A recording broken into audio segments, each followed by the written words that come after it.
coordinators for this delivery. And today I'll be talking on the progress update, my role, and an introduction of the C directives.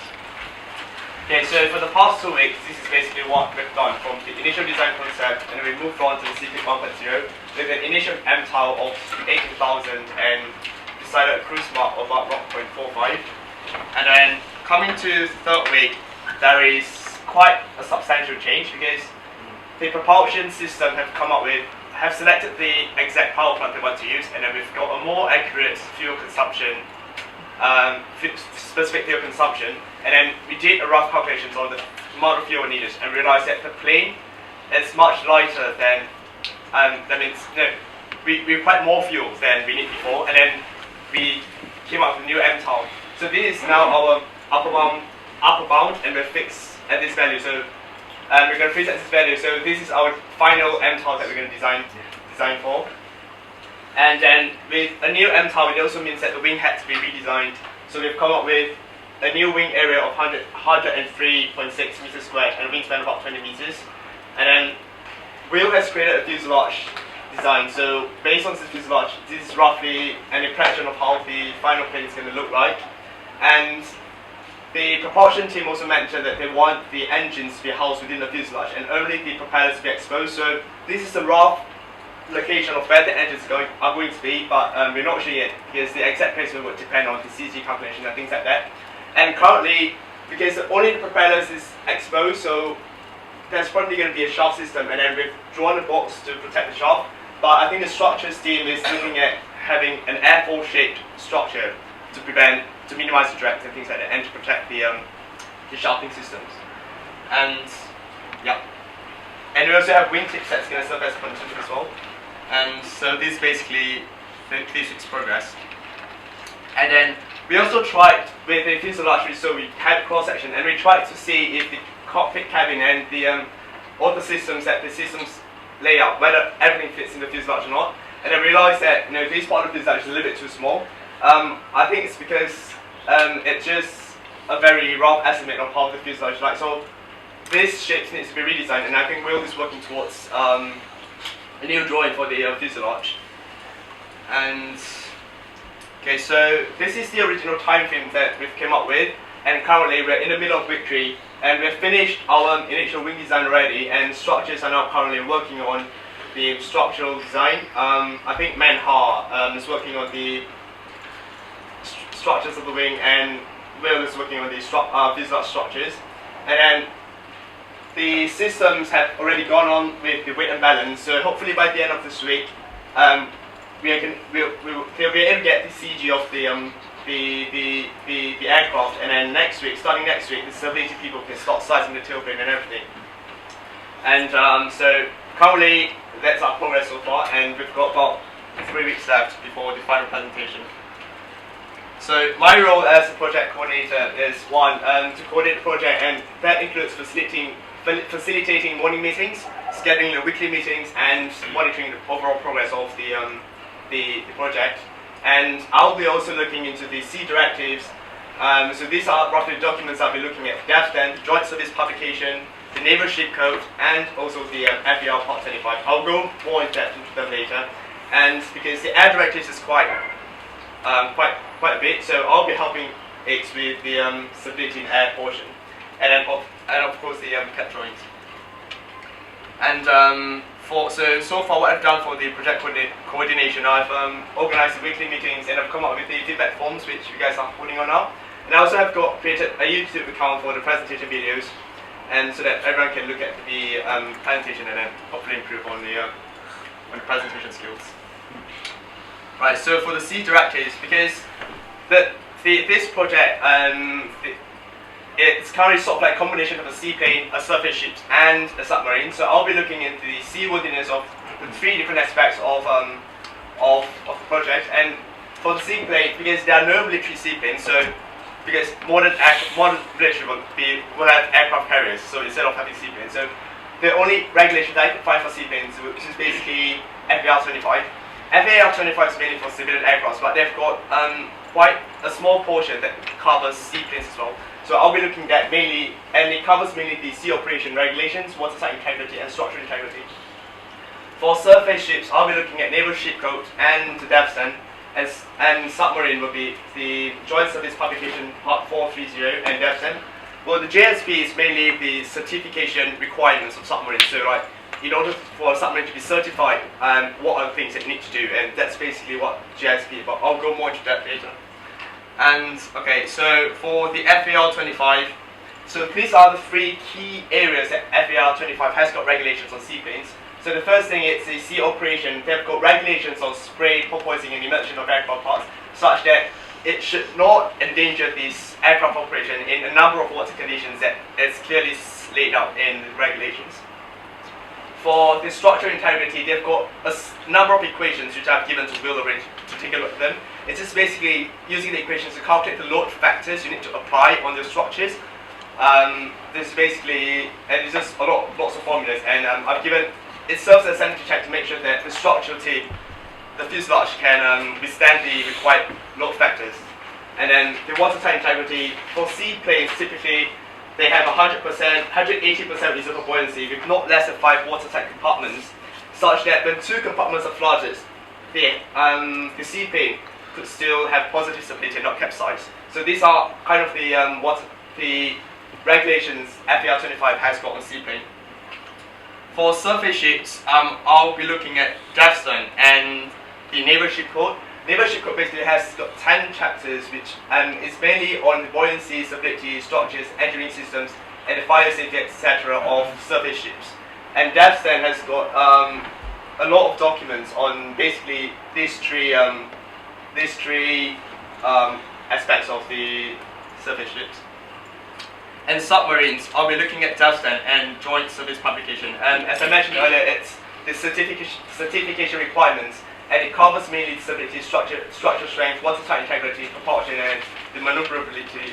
And for DevStan, well, currently these are only the documents I've looked at, but there are a lot of different documents on different subsystems of the submarine. And I will need to find out exactly what these structures, the system people are designing, what kind of systems they're using, and then I'll look into relevant systems and find out the regulations of different parts. But basically, one of the key things is there is this regulation on the pump jet rotors, which basically dictates the maximum RPM and things like that. And I've had Chris looked at them, but I don't think they're very relevant because it's mainly for fixed rotors. But I think they're using pump jet, which has other requirements. And watertight integrity, basically submarines, they don't have any reserve of buoyancy, so they, rather than relying on reserve buoyancy, they use control of flooding or prevention of flooding. And one thing is, it must have the ability to rise with depth, where the build system will be able to go into details about that later. Okay, so the watertight integrity. One thing about the watertight integrity is that seaplanes, submarines, and surface ships have got different requirements. When I say reservoir buoyancy, it means 100% reservoir buoyancy. Means the amount of buoyancy I have just needed to float the aircraft at 100% weight. So that means 100%. So if I go below 100%, it means my aircraft will start sinking already. So that's what reservoir buoyancy means. So surface ship typically has got 200%. Seaplanes has about 180%, but submarines is just about 100%. So they don't actually rely on reservoir buoyancy for watertight integrity. So obviously the surface ships has got the most stringent criteria. So I think for this project we should be designing with a 200% reservoir buoyancy, and it shouldn't because DevStan says that submarines typically rely on control and prevention of flooding. So in the case where ballast tanks is punctured, so there is a built system to pump up the water, such that there is net water flowing out of the ballast tanks, so that, to ensure that the ballast tanks can remain dry. And the mass flow of water is typically dictated by the depth at which you're at. So the deeper you go, the higher the pressure difference between the outside and the ballast tanks. So the faster the water is going to come in.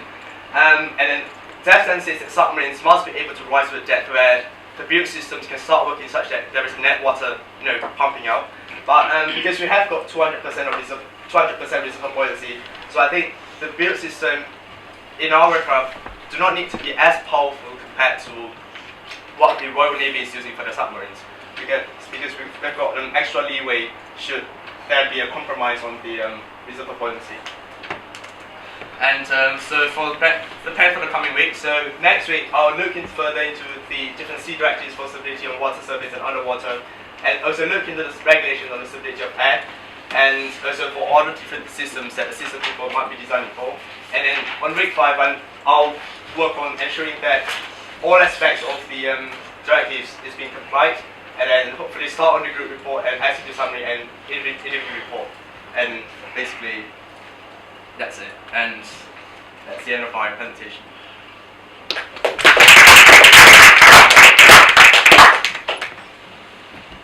Did you just say you were looking for a 200 ROV? Yeah. Can you say why?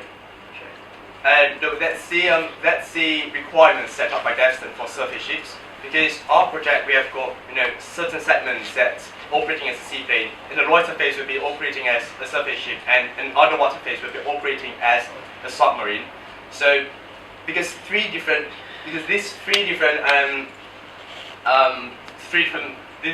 vehicles have got different ROV. So I think we should be using the most stringent one rather than something that's not as stringent. How much is that going to affect? It's not going to matter much because one of the key issues of having a lot of reserve of buoyancy is that there might be a problem with sinking, but during the submerging phase you just basically be flooding everything. So it's just as if having a tank and then throwing it away if you just put it like figuratively. So it shouldn't matter that much. But there's the problem if your ballast tank is very large, and you only use a half fill it to sink the ship or whatever, then you've got this problem of sloshing, right? So it's going to, maybe it won't harm something directly, but it's going to harm stability, surely. In terms of manoeuvring underwater, it's going to be much harder with a tank that's only half full.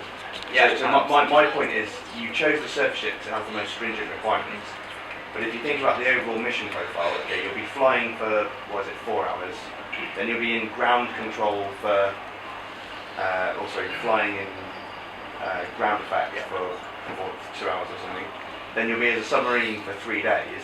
You're only going to be a surface ship for about 5 minutes when you're taking off. So, considering that, of all of the requirements... I think the loiter phase is on the water surface as well. Oh, you're loitering on the surface? Yeah. So that might be quite a consideration. You have to loiter on the surface.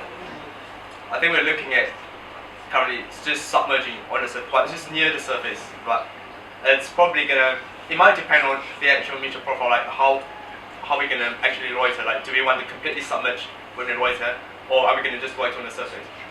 Is the point of the mission there is to get some soldiers into an enemy place discreetly? If you're then loitering on the surface, does that not kind of defeat the object? That we've gone to all this trouble to avoid radar, and then we're just going to tie up next to the Al Qaeda boatyard.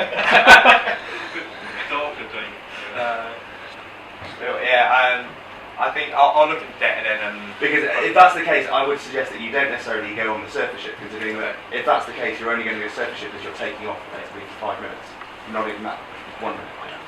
And think about the penalties that will incur. And how about airworthiness? Have we got to that yet? X is covering the airworthiness part, and I'm using it. And a presentational tip. When you're giving presentations, a good presentation, not that I'm saying that yours will be good, but a sort of a more experienced one, should we say, would have a sort of a flow of, we're doing this, and we're doing this, we're doing this, we're doing this. Whereas reliance on, here's something, I'll talk about this later. Here's something, I'll talk about this later. It's not a great way of doing it. So I would maybe introduce things one at a time and discuss them rather than everything and then saying, I'll discuss this later. So you've found all these regulations, have you kind of gone through them all and see what ones you're really going to have to address, and then figured out what ones have to address that and have that conversation with you? The key things that we've looked at is basically the structural aspect and the watertight integrity, which I've discussed quite a bit about, because this sort of thing is mainly what most of the certification, the JSP basically has got a really huge section on the watertight integrity and the structural part. So that's why I focus mainly on these 2 parts in my first 2 weeks, and then I've gotten real to look at the different FAR requirements for the load factors that has to be applied on the hull during takeoff and landing, and then the watertight integrity, the amount of reserve buoyancy that we need for the aircraft. Mine's a quick one. So your role as a coordinator has lots of fancy titles. Facilitate is a great word. How do you facilitate morning meetings? Okay, just basically having everyone to speak to everyone, because sometimes during a large group meeting, the meeting just eventually breaks down into small little conversations. So I try. Good thing or a bad thing? It's not a good thing because a lot of people get excluded from the different conversations. So I try to bring the conversation back to the center, so get everyone to speak through me, and then so that everyone can participate in the conversation, things like that.